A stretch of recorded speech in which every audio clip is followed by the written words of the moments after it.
Hi friends, I'm Frida, and today I'm going to be wrapping up my mini-series about the clarinet setup by talking about the mouthpiece and the ligature. So, mouthpieces and ligatures are very personal and everyone has different opinions, so I'm not going to tell you which mouthpiece and ligature to buy, but rather how to find the one that's right for you. So let's start off with the mouthpiece. So most mouthpieces, as you can see from these two mouthpieces here, look just about the same from the outside. They're the same shape. The difference between them is on the inside of the mouthpiece. So you're not going to be able to see it. You're not going to be able to look at a mouthpiece and say, I like this one because it looks like this. But you will be able to feel it. So when you're buying a mouthpiece, go to a music store, don't buy a mouthpiece online. And if you call in advance, most music stores will let you try out a whole bunch of mouthpieces. So bring your clarinet with, bring your reeds with, and they will give you maybe 8 mouthpieces that you can just try and figure out which one feels best for you. In an ideal world, you would go with a music teacher to figure out which mouthpiece is best for you. I recently got a new one with my private lesson instructor who just told me what he thought was my best sound and what I could be getting, and that's the real advantage of having someone come with, just so they can listen and tell you about your sound from an outside perspective as well. So mouthpieces are subjective, but there are some really reputable ones. Anything by Vandoren is usually pretty solid. I play on an M15, which I think is just a lovely mouthpiece and it gives me a really good sound. So then the next thing that we need to talk about is how to buy a ligature. And how to buy a ligature is just like how to buy a mouthpiece. Go try them. You do not want to get a ligature online that you've never played on unless you're sure you can return it if you don't like it. Go to a music store, set it up in advance, and they'll have ligatures all ready for you so you can try them out. And just see what plays best for you. Unlike mouthpieces though, I do have a general starting off point for ligatures. Your clarinet probably comes with a ligature with 2 screws.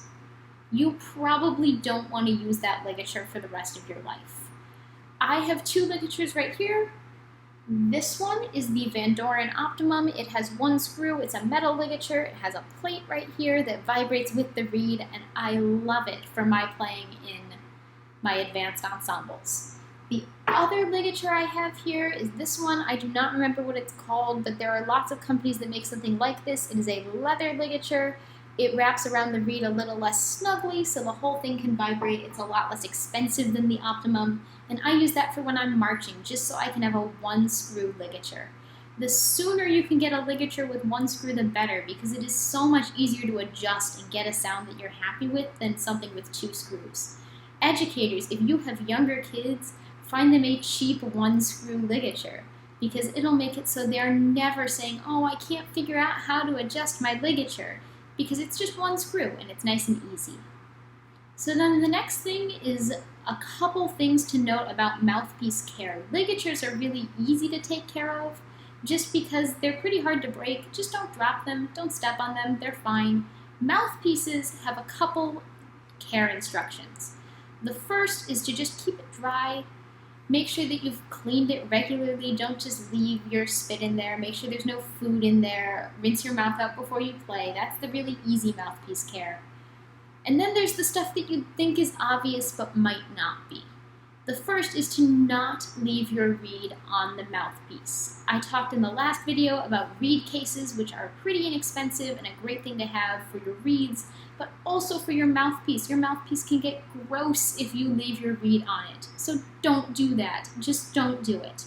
The next thing is to use your mouthpiece cap.